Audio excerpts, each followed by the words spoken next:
In the small, picturesque town of Millfield, surrounded by rolling hills and vibrant fields, lived a family facing one of life's harshest tests.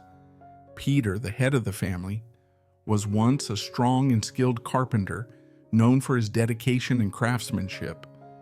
But a tragic accident at the workshop left him bedridden, his body broken, and his spirit weighed down by guilt and frustration. His wife, Sarah, was left to shoulder the responsibilities of the household. Though she had little formal education and no previous work experience, her determination burned brighter than ever.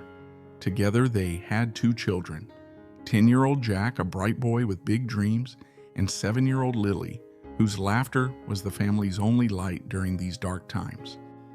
One evening, as the children played with a makeshift toy in the corner, Sarah sat beside Peter, their modest home dimly lit by a flickering lamp. "We're running out of food," Sarah said softly, "and we can't rely on your savings anymore. I need to find work." Peter's face crumpled with guilt. "I wish I could help, Sarah, if only I weren't stuck like this."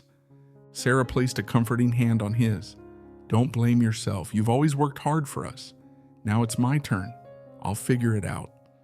Early the next morning, as the sun cast its first golden rays over Millfield, Sarah set out. She knocked on door after door in the neighborhood, her heart pounding with both hope and dread. Many people politely declined, saying they had no work to offer. As the hours passed, her spirits began to waver. At last, she reached a cheerful yellow house with a white picket fence. A kind woman named Emily answered the door. Sarah hesitated, then said, "Ma'am, I'm looking for work. I can clean, cook, do laundry, anything you need." Emily studied Sarah's worn but determined face. "I could use help with cleaning and washing," she said after a moment. "I can pay you $200 a month. Would that work?" Relief flooded Sarah's chest.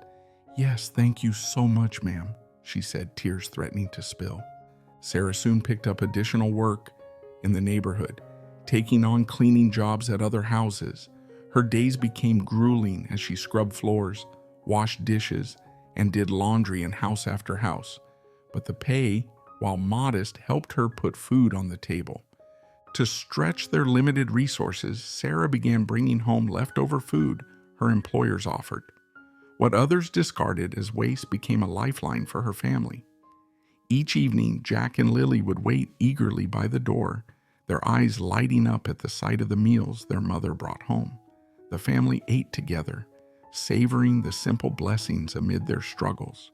One particularly rainy morning, Sarah arrived at Emily's house drenched from head to toe.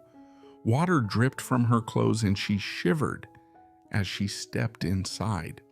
Emily, alarmed by her condition, exclaimed, "Sarah, you'll catch a cold like this. Let me get you a sweater." Sarah shook her head, embarrassed. "I'll be fine, ma'am. Thank you, but I don't want to trouble you." Emily sighed, watching Sarah quietly go about her work. When Sarah finished for the day, Emily handed her a bag. "Here's your pay, some food for your children, and an umbrella," Emily said gently. Tears welled in Sarah's eyes. "Thank you, ma'am. This means more than you know." As the weeks turned into months, Sarah's routine remained the same, though the weight of her responsibilities grew heavier.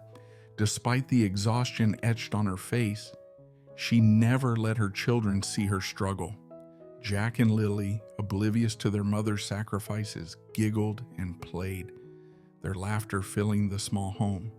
One evening, Sarah came home later than usual, her arms full of food and other items Emily had sent. As she unpacked the bag, she didn't notice Emily watching from the window. The kind woman had followed Sarah home out of curiosity, wondering about the life of the hardworking woman she had come to admire.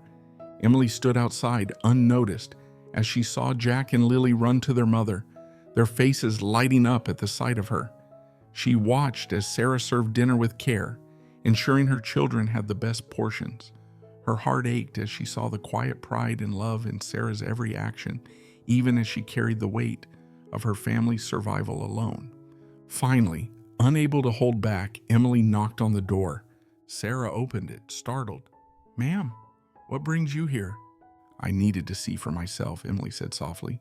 You've been working so hard, but you've never shared your struggles with me. Why? Sarah hesitated, her hands trembling. I didn't want to burden anyone. It's my responsibility to take care of my family.